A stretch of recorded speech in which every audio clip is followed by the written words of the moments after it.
right, we are back again with another episode of Light Skin. I think we're on 17, Trail. I think so.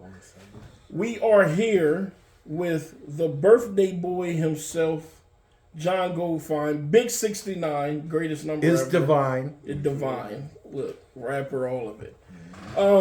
We gonna start from the beginning. This might be our longest episode ever, but we just gonna talk. Tell us about. Start from the beginning. Where you were born. Family growing up, all of that. Well, I'll start even closer to the beginning. My family came to Duluth in about 1903. Mm-hmm. My great-grandfather, Sander, was, a very prosperous dairy farmer. His farmhouse is still there, up by where the TV towers are. Oh, yeah. Yep. In Duluth. I think you got to go up 5th or 6th Avenue, and it's hard to get there, and I get lost. But he doubled the size of his business in his lifetime. He went from 1 cow to 2. And off those 2 cows, he kind of raised 9 children. Okay, From here, I'm going to tell my version of the story, which differs from kid to kid in our family, depending upon how much denial they're in. Yeah. So my grandfather was the oldest of the 9 children, and his name was Abe. And Abe was a hard-drinking, Indian-driving gambler. And he had a butcher shop up the North Shore and a butcher shop down in Bayfield. Okay. And I'm not sure he butchered much meat, but I'm pretty sure they played a fair amount of poker in those days. And I suspect he was far better at it than I am. And so anyway, there was during the Depression, there was a huge poker game and a lot of money, The story I've heard was $500,000, which was a lot of money, passed back and forth across the table. And he ended up with enough, and he bought a livestock yard on Garfield Avenue. Okay. And we called it Goldfine's Trading Post. And we traded for everything. And we traded for everything, and then somewhere along the line, he marries my grandma, Fanny. Fanny was a tough, bright woman.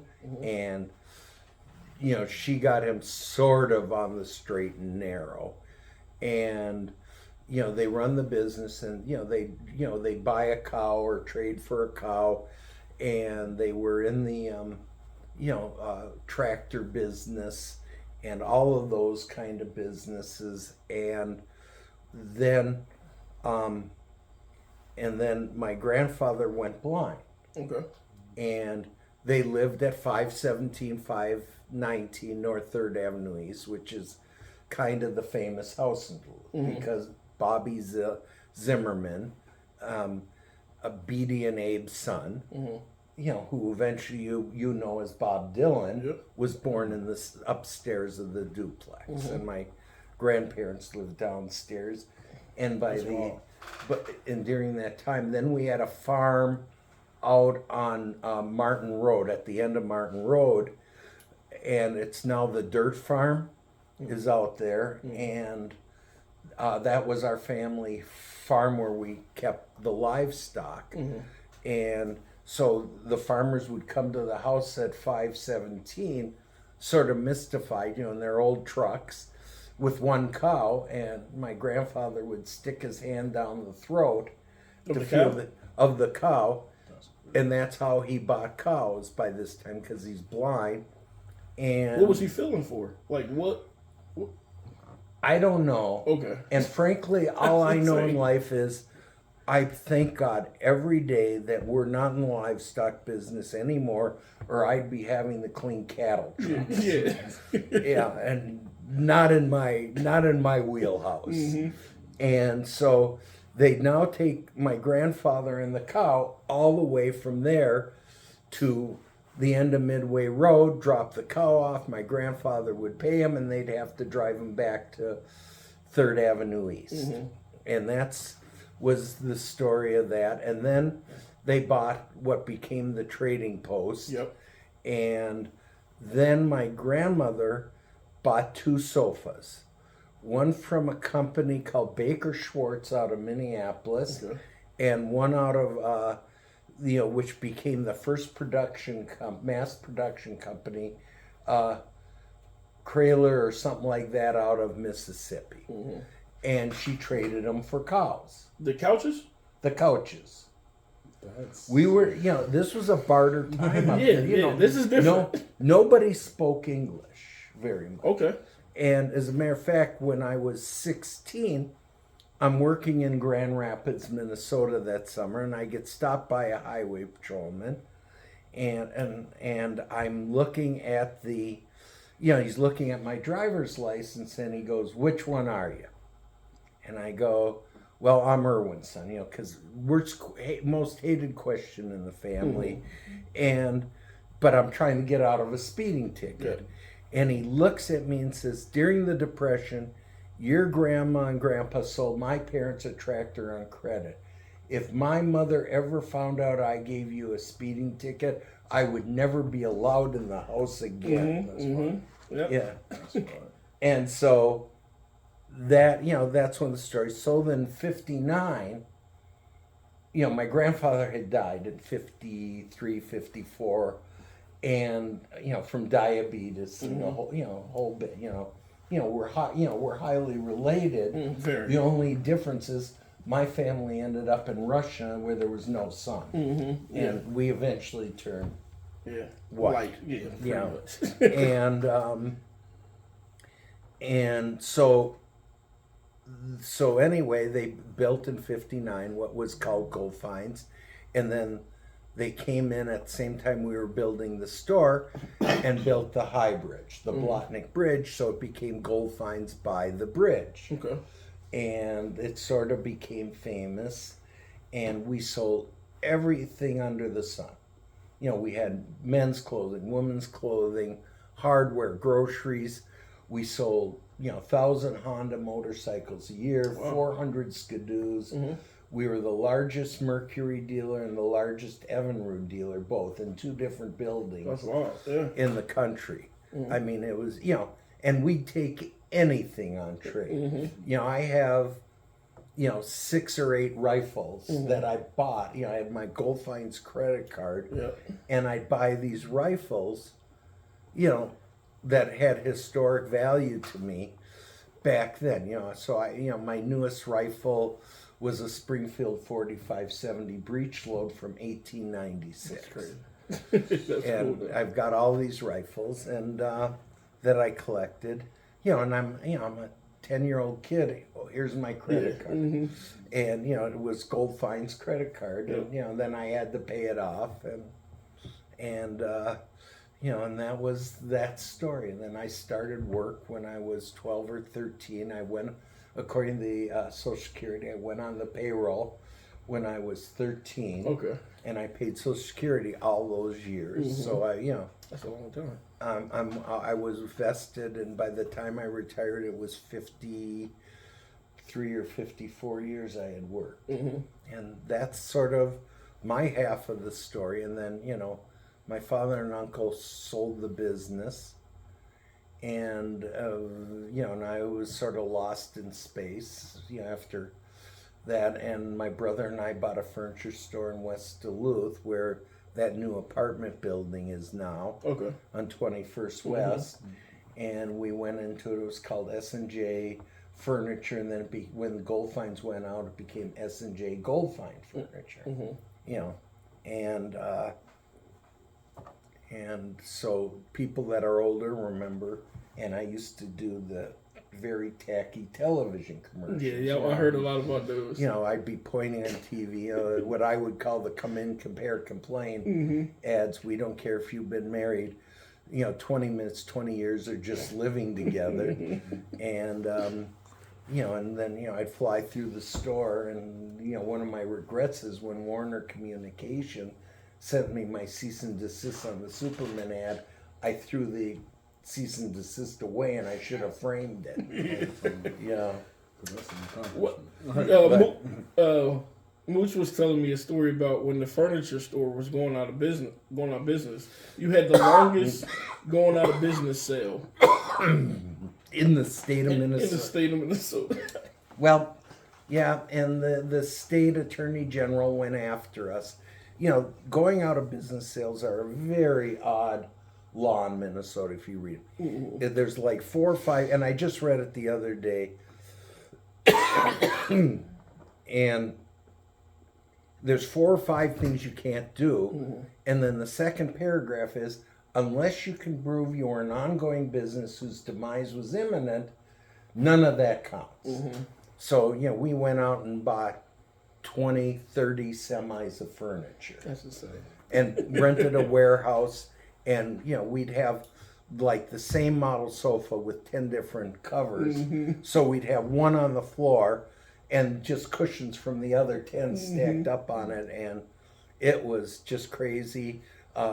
Mooch and a couple of the other guys from that played hockey at UMD, I brought them in to sell. You know, I mean, it wasn't, you know, I mean, first of all, Mooch can sell anything, but the rest of them weren't brain surgeons. Yeah.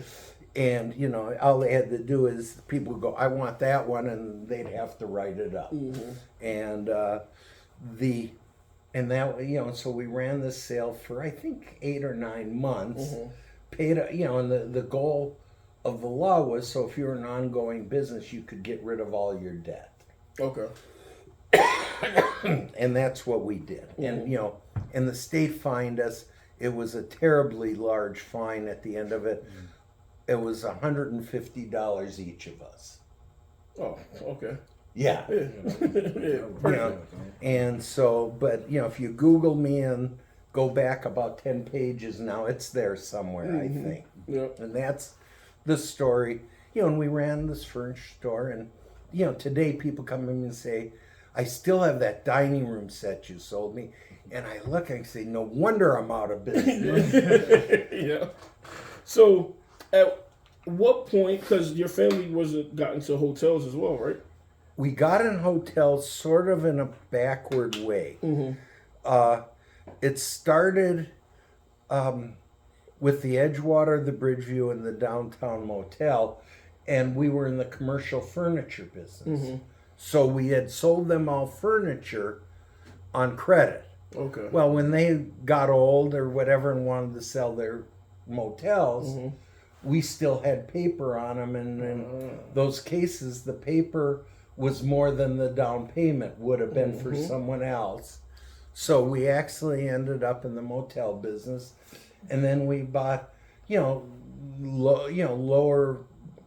lower tiered motels in Kansas, and that was the start of our business. And eventually it got up to 30 hotels, and by that time my cousin Ken and I were pretty much running the company, and a company called Promise, who owned Hampton Inn and Embassy Suites, was being sold to Hilton, but Hilton wasn't buying the real estate. Okay. So they put all their hotels up for sale, and a friend of ours who was at Promise, we thought was leading us on the way, and we made a bid on the 10 Hampton Inns. It was $100 and something million, $103, $105 million something. And we thought we were getting pointed towards buying one. Okay. Well, we became the proverbial dog that caught the muffler. And we ended up with the 10 hotels, which were, you know, and we bought them because we thought we could run them better, and we could. Yeah. And then 9/11 happened, and the whole industry took a nosedive, and it took us about 3 years just to get whole on it. And we had promised our investors that it was a relatively short-term deal. So, you know, we sold them, and, you know, and I hope everyone came out whole and that on the deal. Oh, that's cool.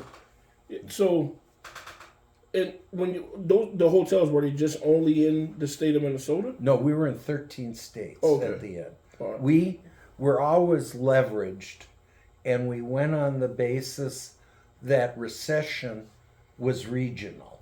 So if our hotels in Minnesota were getting hit, The hotels that were in Alabama were not. Okay. Or in Arizona were not. If they're having bad economy in Alabama, we were strong elsewhere, and we're able to absorb the process. Our investors that stuck with us and were involved in all the properties came out very, very well. But the ones that were just in one or two that tried to cherry pick us didn't. Sometimes the ones that we thought were sure things weren't. Yeah. Okay. Yeah. Oh, that's interesting. I'm learning a lot. All right. Here's the story, because you mentioned it before, and I said you can't tell me yet. We was playing cards last time. You went to military. We play school. cards. Oh, we play cards. Who knew? Right. So tell me about military school. So when I was 13, there's 7 kids, 4 in our family, 3 in the other, and I was one of these kids at the time that became this great underachiever. They said what at the time in first grade they would have called retarded. Today I would have been on the spectrum. And they put me through the IQ tests, and I did extremely well. So I went from this poor, neglected kid to this great underachiever, but I loved the business. From the time I was 10 years old, I would take the bus down to Fifth Avenue West and walk down Railroad Street all the way to Garfield as a 10-year-old and hitchhike to the store. And people would pick me up, and in those days no one cared. No one thought anything about it. So I started work, and they said to me, well, if you want to take over the business, you've got to go to a better education. And so I ended up at a school in Faribault, Minnesota called Shattuck. And it was a military school. And I'm this 5'4" kid with parted hair down the middle, beads around my neck. I'm 13 years old, round John Lennon glasses. And I show up at a military school. And I end up there, and it had its trials and tribulations, to say the least, but I don't regret it. It toughened me up, but and because of it, I had a 50-year lifespan in hockey, which we'll talk about after this. But so midway through my sophomore year, they get this kid for smoking dope. And he starts naming names. And the Army comes in with a Captain Leffert, and he sets up the reel-to-reel deck and the microphones and all that stuff in a room across from our room, and we were sequestered room. He had said he had smoked with 21 kids. I mean, and he was like that. And he was making it up by the end. I had never smoked with this kid. I mean, he wasn't in our group. And is that a polite way of putting that? But he named all these people. They get to us, and we go in for the interview. And we're 3 days of watching this, and my roommate and I had this. His name was Alan Searle, still is Alan Searle. He was 2 years younger than I am. The most brilliant person I've ever known. Okay. His father was a Republican legislator from Waseca, Minnesota. And, there's nothing about Alan. He lives in London now, that I can't say good. And he and I were the last, but we'd drink tea after class, after breakfast every morning. We'd sit in our room, and we had like 20 or 30 boxes of fancy tea on the shelf. And, we had one of these little curly Q things you stick in your mug. I don't know if you remember them. And we'd heat the water, and we'd make tea. So we're now sequestered to our room, and we've got the door open, and we're watching everyone come in. Hi. So we know the routine. And they get to us fine. We're the last ones. And they go, and this guy's name was Captain Leffert, and he smoked non-filtered Chesterfields. Okay. And we go in the room, and the reel-to-reel's going, and he goes, and he sounds like Richard Nixon. Well, I hear you're involved in this marijuana incident. And this goes on, and finally we cut the deal. We'll give them our marijuana if we get to tell our parents. Okay, yeah. Well, at the time, a lid, which was a baggie 3 fingers high. Okay. That's a different world. And then I've never heard it called a lid before. Okay. I don't even know what that is. You take a sandwich baggie, 3 fingers was a lid, and it was $13. We were on $1 a week allowance. That's a plug. Where they at? Okay, so this is a lot of money. We ain't giving up our dough. Heck no. And they searched our room. I mean, they went in my trunk. There was a half a bottle of whiskey in the thing. They could have cared less about the whiskey. Yeah, they just wanted the buzz. But they never checked our tea. Okay. Okay. Okay. So they said, where do you keep your marijuana? We said we keep it in the swamp down below. The campus is on top of this hill. Mm-hmm. They said, well, you go get it. So we run down the hill. We run across the railroad track bridge to this little car store. We buy some baggies and some oregano. Let's get it. So we fill it. We put the baggie full of oregano. Throw some sticks, some dirt in it, and we come back. They take it. They're packing our room. We're headed for Lino Lakes. Mm-hmm. All they're waiting for is to test our marijuana. Yeah. Well, as we all know, you can't go to jail for smoking oregano. Mm-hmm. So that was the end of my sophomore year. Mm-hmm. Got him out there. I mean, the school only had 130 students at the time. So kicking out 21 was a huge disaster. Mm-hmm. As a matter of fact, I went back for my 50th reunion. There were more people at the reunion who didn't graduate than who did. That's hilarious. Yep. And so anyway, then we get to my junior year, and the headmaster, and I'm 5'4" still, and the headmaster comes up to me in the middle. We had to go to church 3 times a week. Okay. And I loved church because the rules were when they sat down, I sat down. When they stood up, I stood up. Simple. And I didn't have to do a thing. So it was 45 minutes to an hour worth of meditate. I could just work on my thoughts. And they and he comes up to me in the middle of one of the services and says, open your prayer book and sing. Well, I open the prayer book, I look to my left to what what they're doing, and I open, I go, wait a minute, I don't have to do this, shut it, put it down. He comes, I told you to open the prayer book and sing. I go, not happening, in a politer mode than that.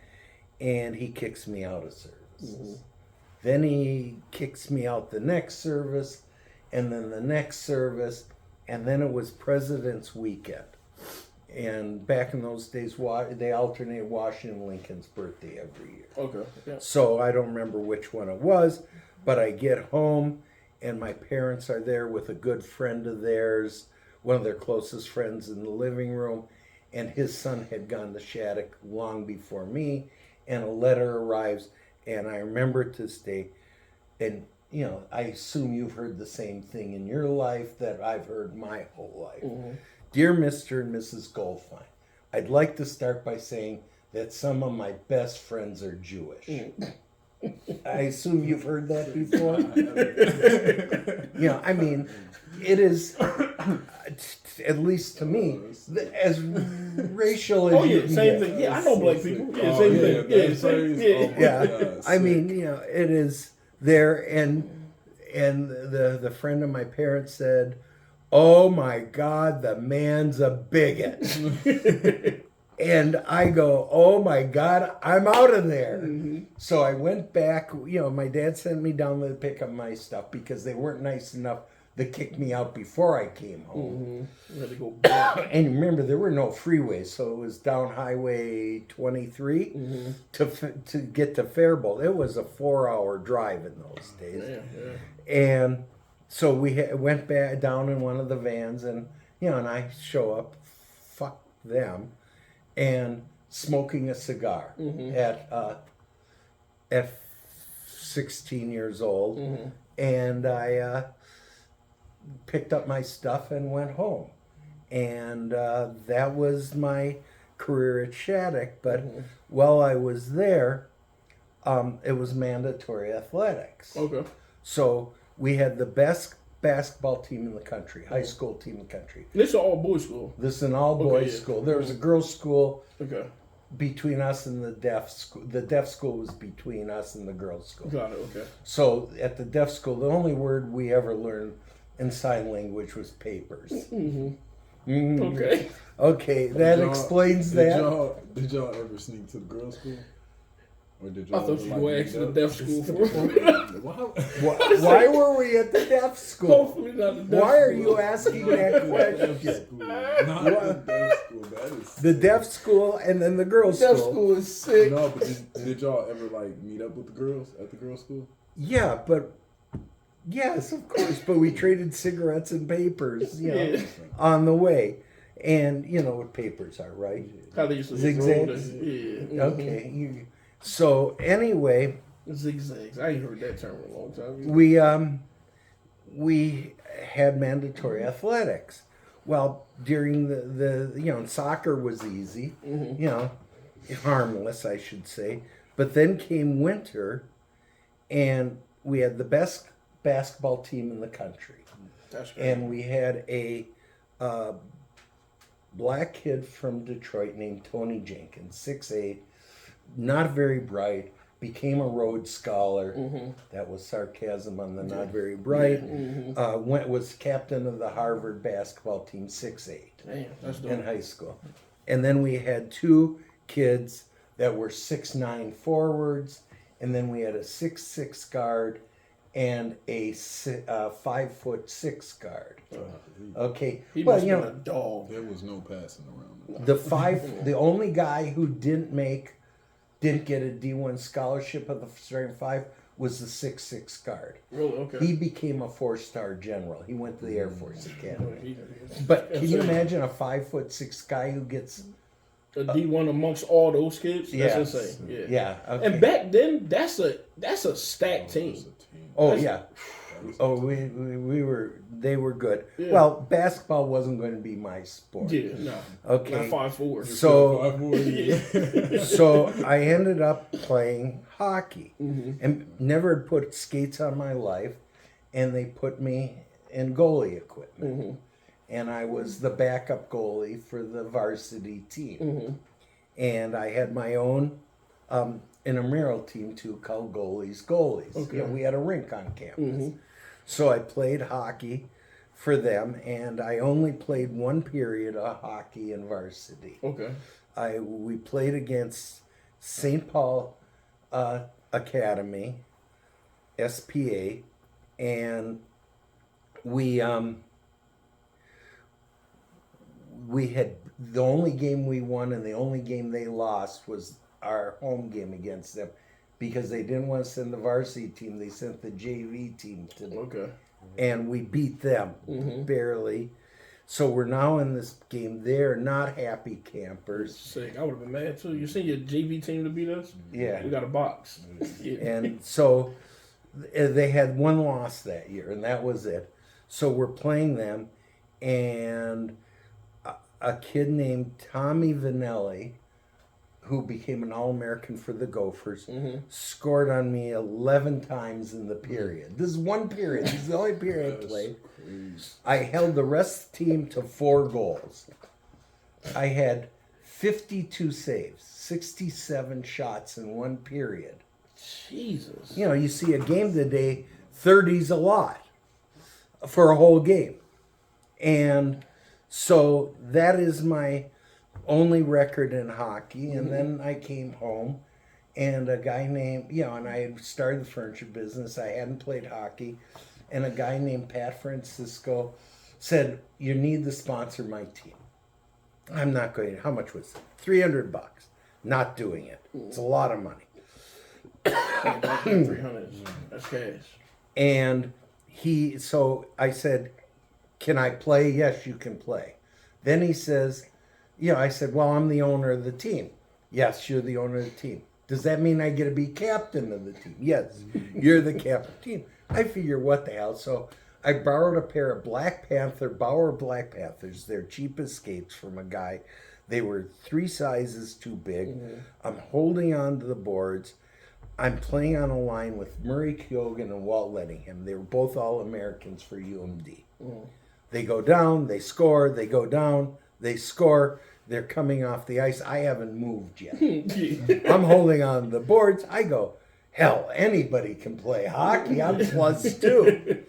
So that began what was, until today. I'm still involved with hockey after all these years. I coached out at Portman. Mm-hmm.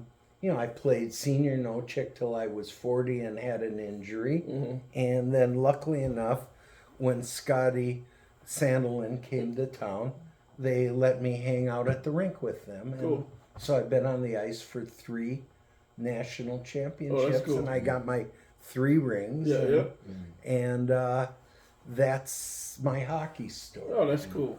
So were you involved with hockey? I'm just trying to think of what time we're at now. Were you around when Mooch was going to college at UMD? I used to go Mooch and I met, I think the second day he was on campus. Oh, really? Okay. Can you say so furniture? He did. That was later on. Okay. But he was not a good influence. Well, Mooch, we love you. Yeah. But not a good influence on anybody. So we started hanging out then, and I'd go and watch practices in those days. I love watching hockey practice. I think it's as interesting, if not more, than the game. Yep. And more people should go to the rink and watch hockey practice. I've been to maybe 2 guys' games here. I've been to more girls' games, but I want to go to more. I just don't get the game yet. I'm starting to learn a little bit, but it's fast, man. Well, it's interesting when you go to a game in California, one of the pro teams, Anaheim, or San Jose or LA, that a third of the audience is what I would say is previously from Central America or something, because they all played soccer, and there's a lot of similarities, except for this game is, it's the same basic offside rules, same basic goal of the game, and the only difference is it's faster and there's hitting, and there's more scoring. Yeah. Because soccer can get a little monotonous. Yeah. Is that polite? Yeah. I mean, it's a far better sport for kids, soccer, than is football. I think because, I've had too many friends with brain injuries, and I think we've all had them. Yeah, trust me, I've been concussed, sleep, got back up, coach said, get in the game. Can't do that now. You're not allowed to do that. So did you go to college at all? I was in high school at East, and I believe they wanted to get rid of me, so they graduated me. I went from having to spend an extra year to graduating half a year early. Oh, wow, okay.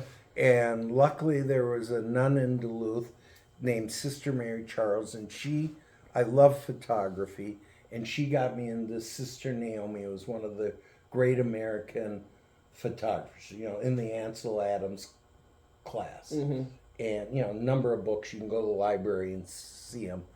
And she got me into the photography program Scholastica, and then I started taking business classes. But frankly, the business teachers at UMD, I was sliding their classes because in the days of punch cards to get your classes, which is how computers ran off these little punch cards, I was able to talk myself in, and then, I'd ask questions about, what's a turn? And because everyone in the business was talking about turns because interest rates had gone bad. And they said, they didn't know. And I'm looking at it and I'm going, gee, I paid for it on my own. I'm driving a red GTO. I'm making $13,000 a year in 72 or 3. I'm just going to go out and make a living. I mean, that was more money than the professors were making at the time. And so I ended up working for the company that had bought my family out. Okay. And so I had worked in Grand Rapids, then I had worked in Wilmer, Mankato, and then in Mankato, for some reason, I hooked into the Mankato Technical College, which became Mankato Community College. So I didn't know it, but I got a 2-year degree there. I found out about 4 years ago. I went to a friend at LSC and I said, "How many credits am I short? Would you come?" And then she called him and they said, "He's got a degree." And who knew? And then I ended up in Sioux City, Iowa, and I was turning into a person I didn't want to be. I walked into work. I think I fired 3 people as I walked in the door, and I packed my bags and moved home with nothing to do. I had to empty my Pabst Blue Ribbon pitcher of coins to have enough gas to get to Duluth. And I get to Duluth, and I sort of kicked around, and then the furniture store that became S&J, I heard the guys were closing the store that owned it, and I negotiated a deal that let us run the going out of business sale, and that raised enough money for my brother and I to buy the store and to buy inventory to get started with. That's cool, man. And that was the second time I was broke. The first time was when when I was at Shattuck. My family had sold the business for stock, and the stock went from $60 to 60 cents. Okay. And our grandmother had given each of the 11 grandchildren, she had 3,000 shares. And so, I was a wealthy young man at the time, and but it was lettered stock, you couldn't sell it. Yeah. So by the time it was sellable, it was worth little money. Yeah. So nowadays, like fast forwarding it to now, what is your family involved with, like business wise, or? We have my cousin and I and my sister own the building where Duluth Cider is. Oh yeah. Okay. My grandfather owned the business. He had bought the horses from the post office. Some war had broke. The way I hear the story, some war had broken out. The boat with all their first trucks was on its way to Duluth. The war breaks out. They turn the boat around, and they get used for the war effort. And he rented the horses to the post office, and that was his barn. I think we rented it to the Hudson dealer along the way. I was very lucky that my father and uncle were willing to give startups very cheap rent to help them get their business started. And so 2 or 3 businesses that have been successful in town, and a couple that weren't, but they were able to start their businesses in there. And, it was sort of our own, place for starting businesses before that became a government idea. And so that's the only thing we own anymore. Oh, I shouldn't say it. My cousin owns Aerostitch, which is pretty exciting. And Aerostitch is the foremost manufacturer of non-leather motorcycle rider wear in the world. Cool. And I dropped my motorcycle once on Railroad Street, slid 131 feet, and broke my leg, broke 3 ribs, and didn't have a burn on my body. Well, that's and in motorcycle accidents, half the people that die from hitting something hard, the street, the curb, the fire hydrant, or they die from burning to death. And you see guys in shorts and stupid and their sandals or whatever driving their motorcycles. And half the people burn to death that die in motorcycle accidents. And so he makes this rider wear, and a lot of it's one-piece suits that are easy to get out of. And it's and they're expensive, but and if you drop your bike for 131 feet, it's totaled. Yeah. But in the meantime, you don't have a burn on your You're body. good. Yeah. That's long as you're safe. That's pretty much it. Yeah.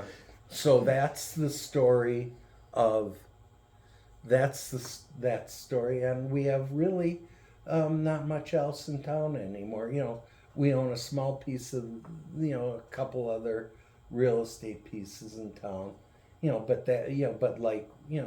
we own a third of something, but that's divided 7 ways, so it's not a very big piece. Yeah. But soon to come, something better. Oh, for sure. You're 69 today. Do you have any plans for your birthday? Oh yeah, we're going to a very chic, fancy restaurant. There you go. Oh, grab that real quick, Kentra. I got to show you this. So I know, I bake cheesecakes. We're going to Red Lobster. Fancy, super fancy. So this is what I've been making shit about never getting cheesecake. I know. So we baked you a cheesecake. We ain't gonna cut it on camera, but we will cut it off. Got some fresh fruit here. This is like a little sour cream combo. Okay. Amazing. So I can take it to Red Lobster. No, take it with you. That's yours. So there's nothing in it that my wife should be afraid of. Nope. Oh, it almost was, but I said, you know what? Keep it simple. Okay. Yep. Can we slide this off to the side? Yep. But no, I just want to thank you for joining us. Learned a lot. It's cool just hearing about history, especially like your family has been here for so long, so y'all got to watch Duluth grow exponentially, and even still just involved a lot in the city. So I appreciate it. We get to play cards a lot, so I appreciate that time that we get to all hang out. Yeah, it's my first time meeting you, but I would love to hang out with you again because you got some dope stories. And so, are we done, or we got more questions? I think we might do a part 2, but I think we're in this one here. Okay, I'm not sure I know much more. Yeah, no, that's all right. Well, we'll see y'all next time. Happy birthday, Goldie. Thank you. We enjoyed it. Thank you.